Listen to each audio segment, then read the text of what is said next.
ओम श्री साईनाथाय नमः। Good morning, Sai morning. आइए मिलकर आज का नया दिन शुरू करते हैं। आइए मिलकर बाबा का आशीर्वाद और उनकी आज्ञा लेते हैं आज के नए दिन को शुरू करने के लिए। आज एक नया दिन है, एक नई तारीख है और एक नया महीना शुरू हो रहा है। तो चलिए इस पूरे महीने को अच्छा, बेहतरीन और बढ़िया बनाने के लिए बाबा से प्रार्थना करते हैं। एक एक पल बहुत कीमती है और उस हर एक कीमती पल को खुशी से सजाने के लिए हमें अपने बाबा का आशीर्वाद लेना बहुत ज़रूरी है। तो आइए श्री साईं चरणों में बैठकर प्रार्थना करते हैं अपने लिए, अपनों के लिए और उस हर रिश्ते के लिए जो हमसे जुड़ा हुआ है, चाहे हम उन्हें जाने या ना जाने, लेकिन प्रार्थना करना हमारे लिए सेवा है। तो आइए अपनी सेवा को शुरू करते हैं। अपने बाबा से कहना है कि प्रभु, आपकी कृपा से एक नया दिन फिर से ज़िंदगी में आया है और आज फिर से हम एक नई शुरुआत करने जा रहे हैं। इस पूरे महीने में हम जो भी करें वो अच्छा करें, अपने विचारों को शुद्ध रखें, अपने विचारों को अच्छा रखें, किसी के लिए अच्छा सोचें, किसी की भलाई के लिए कार्य करें, किसी की खुशी के लिए कार्य करें। जो भी हो हमारी तरफ से किसी के अच्छाई के लिए ही हो। कभी भी हम किसी गलत मार्ग को न चुनें और ना ही किसी को चुनने के लिए ऐसी राय दें। हमारा कर्तव्य हमेशा भलाई करना हो, हमेशा सेवा करना हो। हम सदैव सेवा में आगे बढ़े रहें, आगे बढ़कर सेवा कर सकें, ऐसा आशीर्वाद मेरे साईनाथ हम सभी को दीजिए। जो दुख तकलीफ़ से गुज़र रहे हैं उनके लिए प्रार्थना करें और आप हमारी प्रार्थना को स्वीकार करें, ताकि जो भी दुख तकलीफ़ में है उनकी तकलीफ़ों को आपके आशीर्वाद से कम किया जा सके। हे मेरे साईं बाबा, सही और गलत क्या है ये तो हम नहीं जानते। हम ना समझ हैं, नादान बालक हैं आपके। हम वही अच्छा मान लेते हैं जो हमारे सामने अच्छा दिख रहा होता है, लेकिन इसके लिए हम आपसे प्रार्थना करते हैं कि प्रभु, आप हमारी नज़र का अच्छा दिखा हुआ मत दीजिएगा। आपकी नज़र में जो सही हो मेरे लिए या फिर हम सब के लिए, आप हमें वही दीजिएगा जिसमें आपकी खुशी हो, जो आपकी नज़र में सही हो। हम तो बहुत कुछ मांग लेते हैं, हमें तो जो अच्छा दिखाई दे रहा है हमें लगता है वही अच्छा है और वही हमारे लिए बेस्ट है, लेकिन कई बार हमारी नज़रें धोखा खा जाती हैं। कई बार हम किसी गलत चीज़ को सही मान लेते हैं। हे प्रभु, जब आपका कोई संकेत हो तो हम उसे समझ सकें, ऐसी कृपा बनाए रखना। गलत मार्ग को ना चुनकर सही मार्ग पर चलने का साहस रख सकें, इतना साहस हो हमारे अंदर कि हम सच्चाई के पथ पर चल सकें, ऐसी कृपा बनाए रखिएगा। क्योंकि ऐसा साहस तभी आ सकता है जब आपकी कृपा हो। क्योंकि कहते हैं सच्चाई के मार्ग बहुत कठिन होते हैं। सच्चाई के रास्ते पर चलना कोई छोटी बात नहीं है, क्योंकि सच्चाई का मार्ग कठिन है, मुश्किल है। उससे आसान है कहीं झूठ को अपना लेना, लेकिन झूठ दुख देता है, तकलीफ़ देता है। जो हम देते हैं वही वापस हमें देता है, और सुख भी ऐसा ही करता है। हम सुख देते हैं तो वापस लौट कर हमारे पास ज़रूर आता है। इसीलिए सच्चाई का मार्ग चुनना अति उत्तम है, बेस्ट है। जितनी जल्दी इस बात को समझ लिया जाए वही सही है। हम कहते हैं ना कई बार, अरे छोटा सा झूठ बोल लिया क्या हो गया। कई बार छोटा सा झूठ बहुत बड़े बड़े कार्यों को गलत कर देता है। इसीलिए झूठ बोलते वक्त हमें इस बात का ध्यान रखना चाहिए, कहीं इससे किसी का कोई घाटा तो नहीं हो रहा, कहीं इससे किसी को तकलीफ़ तो नहीं पहुंचेगी, कहीं हमारी एक झूठी बात से किसी का दिल तो नहीं दुखेगा। बस इतनी चीज़ों को याद रखते हुए यदि हम कार्य करेंगे तो भगवान भी हमसे प्रसन्न रहेंगे। क्योंकि अपना सुख देखकर किसी को दुख में डाल देना ये बहुत गलत बात है। भक्त ये कभी नहीं कर सकते। जो हमारे लिए सुख नहीं है वो हम दूसरों को नहीं दे सकते। जो हमारी नज़र में अच्छा है हम वही बांटें, जो हमारे लिए सही है हम उसी का प्रचार करें। यही हम अपने बाबा से प्रार्थना करते हैं कि प्रभु कभी हमें गलत दिशा की तरफ ना लेके जाना, कभी हमारे मन में ऐसा कोई भाव ना आए जो स्वार्थ का हो, अभिमान का हो, जिससे हमारा अभिमान बढ़े। ऐसा हमें कुछ मत देना। हमें अपने चरणों से लगाए रखना, अपने नाम जाप में लगाए रखना, अपनी शरण में लगाए रखना, अपने चरणों से लगाए रखना। हमारी आपके श्री चरणों में देवा यही प्रार्थना है। इस जीवन में दुख और तकलीफ़ें तो बहुत ज़्यादा हैं, लेकिन सुकून के लिए सिर्फ़ और सिर्फ आपका नाम है, सुकून के लिए आपका दीदार है, सुकून के लिए आपके दर्शन है। यही सबसे अति उत्तम है। तो प्रभु हमेशा अपने चरणों से लगा कर रखिएगा, अपना बना कर रखिएगा। मेरी बारंबार आपके श्री चरणों में यही प्रार्थना है। और जिनके लिए हम प्रार्थना करें उन सभी को आप स्वस्थ कर दीजिए, उन सबके जीवन में आई हुई मुश्किलों को ख़त्म कर दीजिए। ये नया महीना सभी के लिए बहुत सारी खुशियों से भरा हुआ हो, सभी का जीवन खुशियोंमय रहे, सभी साईं में रहे और सभी को आपके दर्शन और आपका दीदार हो मेरे साईं। मेरी आपसे यही प्रार्थना है। दया करना, रहम करना, हम सब की श्रद्धा की लाज रखना देवा। और आज की प्रार्थना में जिनके नाम हैं आइए उनके लिए प्रार्थना कर लेते हैं। उनके अच्छे भविष्य के लिए, अच्छे जीवन के लिए बाबा की कृपा उन पर बरसे, ऐसी प्रार्थना हमारी बाबा के श्री चरणों में है। तो धर्मेंद्र जी के बेटे वैभव वर्मा को बाबा सफलता प्रदान करें, उनके जीवन में खुशियाँ आए। वो जो सपना उनका है वो हर सपना साईनाथ पूरा करें, परीक्षा में वो सफल हों, जो भी इच्छा रखते हैं मालिक उनकी इच्छा को पूरा करें। मेरे बाबा के श्री चरणों में ये प्रार्थना है। और आकाश जी के लिए प्रार्थना करते हैं जिनकी सेहत ठीक नहीं है कि हे देवा आकाश जी पर कृपा करें ताकि उनकी सेहत अच्छी हो जाए, आपकी कृपा से उनका जीवन सुखमय हो जाए, वो हर खुशी प्राप्त करें जो उनके जीवन की है। हमारी देवा के श्री चरणों में यही प्रार्थना है। और एक अंकल जी हैं जिनकी सेहत काफ़ी दिनों से ठीक नहीं है। हम चाहते हैं कि हम सभी मिलकर प्रार्थना करें जब भी पाठ में बैठें, जिनका नाम है मानिक देवनाथ अंकल जी। आप प्लीज़ सभी लोग जब भी पाठ में बैठिएगा तो अपने हृदय को साईं चरणों में लगा कर बाबा से कहिएगा कि प्रभु हम सबकी प्रार्थना को स्वीकार कीजिए, एक और चमत्कार कीजिए मेरे मानिक देवनाथ अंकल जी को स्वस्थ कर दीजिए, हेल्दी कर दीजिए, हैप्पी कर दीजिए, क्योंकि आप चाहें तो कुछ भी कर सकते हैं देवा। रहम नज़र कीजिए प्रभु, इनकी सेहत जल्द से जल्दी ठीक हो जाए। और कल एक सुमित्रा जी का हमने कमेंट पढ़ा था, उन्होंने लिखा है कि अनु जी 1 अप्रैल को मेरी बड़ी बेटी का जन्मदिन है, आप मेरी लड़की का जन्मदिन विश कर देना। तो सुमित्रा जी आपने नाम तो नहीं दिया है, पर फिर भी आपकी बेटी को और आपको जन्मदिन की बहुत सारी शुभकामनाएं। साईनाथ आपको जो भी आपके सपने हैं अपनी बिटिया के लिए वो सारे पूरे हों, जो भी आप चाहते हो मालिक आपको हर खुशी दे। और आपकी बेटी के जन्मदिन के आप सभी के पूरे परिवार को बहुत सारी शुभकामनाएं।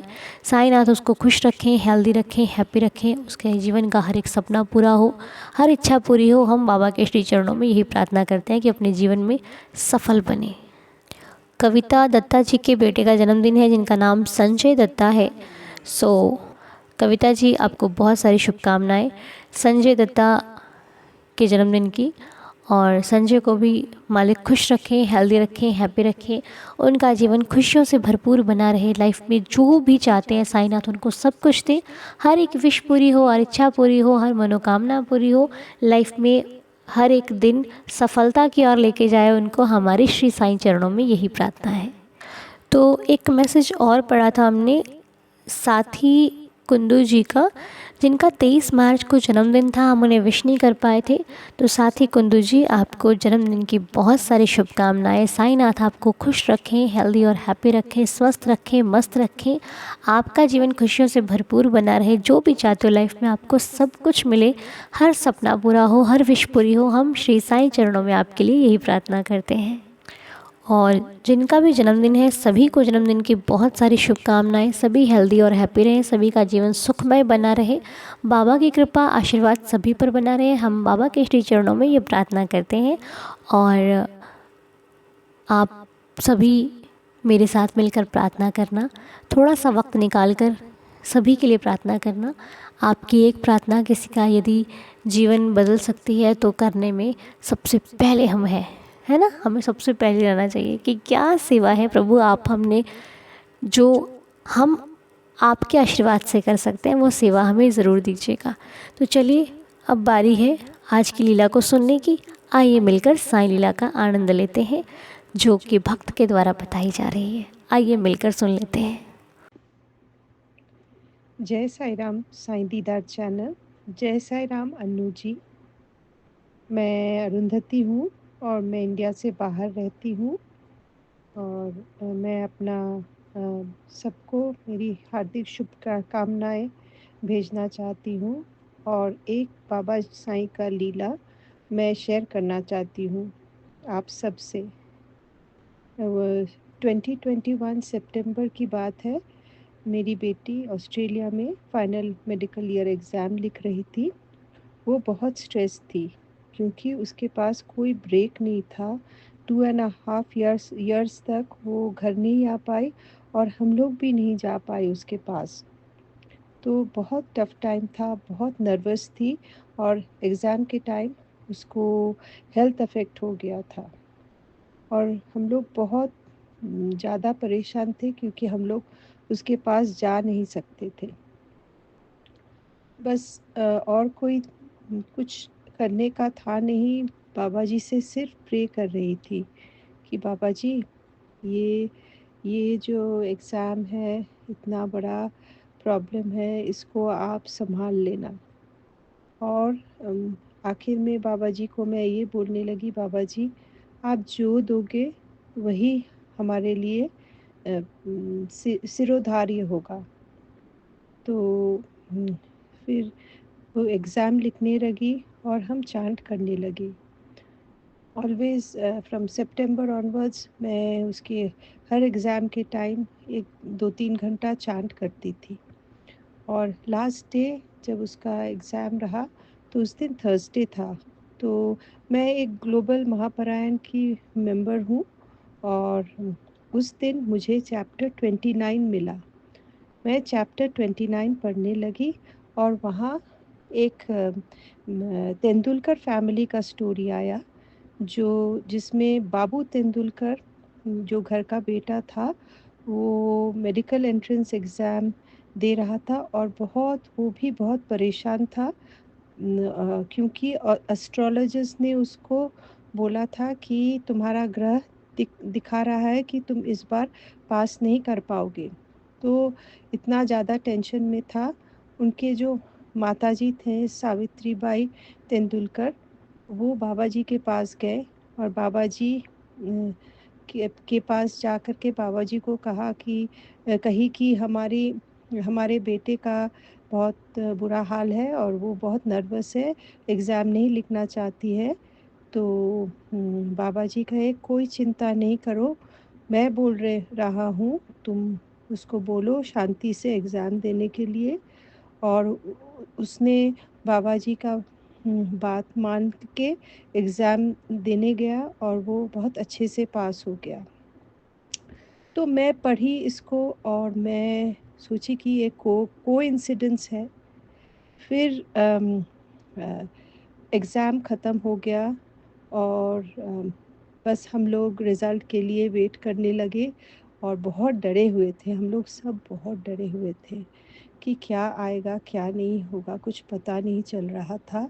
और finally all of a sudden उसको पता भी नहीं था कि रिज़ल्ट कब आएगा क्योंकि कोई पर्टिकुलर डेट नहीं दिया गया था।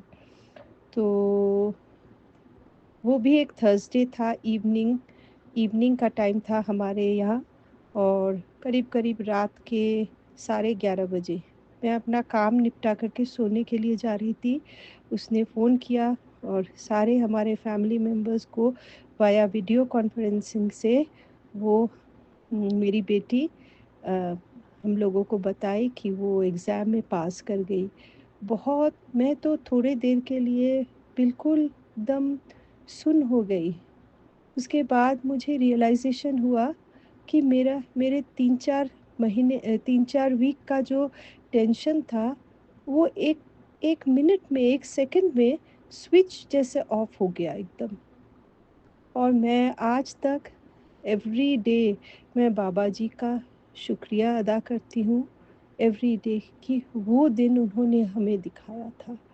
बहुत सुकून मिला, बहुत खुशी हुई, बहुत शांति मिली, एकाएक एकदम। बहुत बड़ी देन है। मेरी बेटी एमडी एग्ज़ाम पास कर गई, उसके बाद अभी 3-4 साल गुज़र गया है। She is a doctor now and she has finished her internship and residency. अभी वो स्पेशलाइज़ कर रही है। और बाबा जी की कृपा से हम लोगों का बहुत बहुत खुशी मिलती है कि ये दिन मुझे देखने को मिला और हमारे फैमिली के ऊपर बहुत बड़ा ब्लेसिंग आया, बहुत बड़ी मुसीबत टल गई। जय साईं राम, जय साईं राम, जय साईं राम। बहुत सुंदर लीला अरुंधति जी आपके द्वारा बताई गई, बहुत ही खूबसूरत। साईं जी का आशीर्वाद, बाबा का प्यार और आपकी जो लगन, आपकी जो श्रद्धा है बाबा के प्रति, उसको भी नमस्कार है। क्योंकि आपने एक बहुत अच्छा मैसेज दिया है कि जब आपकी बेटी परीक्षा दे रही थी, वो एग्ज़ाम में थी और आपने साईं साईं के नाम का जाप किया। ये श्रद्धा है, इसे कहते हैं कि प्रभु से मांगने का तरीका आना चाहिए। कहते हैं ईश्वर देने के लिए बैठा है, हमें मांगना नहीं आता और हम कहते हैं बाबा ने दिया नहीं। लेकिन आपने आज एक बहुत अच्छा तरीका इस पूरे परिवार को समझा दिया है, मुझे बहुत बहुत अच्छा लगा। ऐसे भक्तों के द्वारा जो सीख मिलती है ना, वो सीखने लायक होती है। तो आपने प्रभु को एक तरीके से मनाया है कि कृपा कीजिए, दया कीजिए। लेकिन हाँ, ऐसे ही जो आपने नाम जाप किया है, इसे छोड़िएगा नहीं, इसे जारी रखिएगा। क्योंकि ये हमारी रक्षा के लिए, हमारी इच्छा के लिए, जो भी चीज़ हमें लाइफ में चाहिए वो प्रभु हमें किसी न किसी माध्यम से देते ही देते हैं। लेकिन हमारा भी फ़र्ज़ बनता है कि हम उन्हें सिर्फ मतलब के लिए ही नहीं, जीवन भर याद रखें। ये जो नाम जाप है, ये हम सिर्फ तभी ना करें जब हमें आवश्यकता है, हम तब भी करें जब हमें कोई आवश्यकता नहीं है। क्योंकि हमें आवश्यकता किसी इच्छा की नहीं है, उससे पहले हमें अपने बाबा की है। तो बहुत अच्छा मैसेज दिया, बहुत अच्छा लगा आपकी लीला को सुन करके। और ऐसे ही आप सभी नाम जाप को अपने जीवन में अपनाइए, ताकि साईं जी कृपा करें और हमें कृपा मांगनी भी ना पड़े और देवा की कृपा बरसती रहे। ऐसे भक्तों में शामिल होना है, ऐसे भक्त बनना है। तो जब भी मुश्किल आए, जब भी मन घबराए, या फिर अपने नाम जाप को अपने जीवन में शामिल कर लीजिए, आपको अलग से करने की आवश्यकता नहीं पड़ेगी। ठीक है जी, बहुत बहुत शुक्रिया आपका अरुंधति जी। हम साईंनाथ से प्रार्थना करते हैं कि आपका जीवन ऐसे ही खुशियों से भरपूर रहे। आप जो मांगो साईं जी आपको तुरंत दे दे और हर इच्छा आपकी पूरी हो। आपकी भक्ति और आपकी श्रद्धा ऐसे ही साईं जी के प्रति बढ़ती रहे, ऐसे ही बाबा का आशीर्वाद आपके प्रति बढ़ता रहे। हम श्री साईं चरणों में यही प्रार्थना करते हैं। और आइए अब हम सभी मिलकर 11 वचनों का पाठ करते हुए आज के दिन की शुरुआत करते हैं, एक नया महीना शुरू करते हैं। चलिए मिलकर 11 वचन पढ़ लेते हैं। ओम साई राम। जो शिरडी में आएगा आपद दूर भगाएगा, चढ़े समाधि की सीढ़ी पर, पैर तले दुख की पीढ़ी पर, त्याग शरीर चला जाऊंगा, भक्त ही तू दौड़ा आऊंगा। मन में रखना दृढ़ विश्वास, करे समाधि पूरी आस, मुझे सदा जीवित ही जान, करो सत्य पहचानो। शरण आ खाली जाए हो तो कोई मुझे, जैसा भाव रहा जिस जन का, वैसा रूप हुआ मेरे मन का। भार तुम्हारा मुझ पर होगा, वचन न मेरा झूठा होगा। असहायता लो भरपूर, जो मांगा वो नहीं है दूर। मुझ में लीन वचन मन काया, उसका ऋण ना कभी चुकाया। धन्य धन्य वह भक्त अनन्य, मेरी शरण तज जिसे न अन्य। अनंत कोटि ब्रह्मांड नायक, राजाधिराज योगिराज परब्रह्म, श्री सच्चिदानंद सद्गुरु श्री साईनाथ महाराज की जय। शिरडी के राजा की जय, मेरे साईनाथ महाराज की जय, सदा ही जय। थैंक यू सो मच बाबा, बहुत बहुत शुक्रिया मेरे साईनाथ, बहुत बहुत शुक्रिया आपका कि आपने हमें आज की प्रार्थना करने का ये अवसर दिया। So thank you so much मेरे साईनाथ का बारंबार धन्यवाद है। और आप सभी का भी बहुत बहुत शुक्रिया जिन्होंने मेरे साथ मिलकर आज की ये प्रार्थना करी और मेरा साथ दिया। और आइए मिलकर अब इस नए दिन को शुरू कर लेते हैं। बाबा के श्री चरणों को स्पर्श करते हुए प्रार्थना को संपूर्ण करते हैं, नए दिन की तरफ आगे बढ़ते हैं। ठीक है जी, सारी चिंताएं जो आगे है उसे देखिए, बहुत खूबसूरत ज़िंदगी है, शुरू होने वाली है। तो चलिए शुरू करते हैं साईं जी का नाम लेते हुए, और आपसे मुलाकात करेंगे अब हम नेक्स्ट वीडियो में। तब तक के लिए खुश रहिए, हेल्दी रहिए, हैप्पी रहिए। आज का दिन आप सभी का शुभ और मंगलमय हो। मिलते हैं आपसे बहुत जल्द नेक्स्ट वीडियो में। तब तक के लिए ओम साई राम, जय जय साई राम।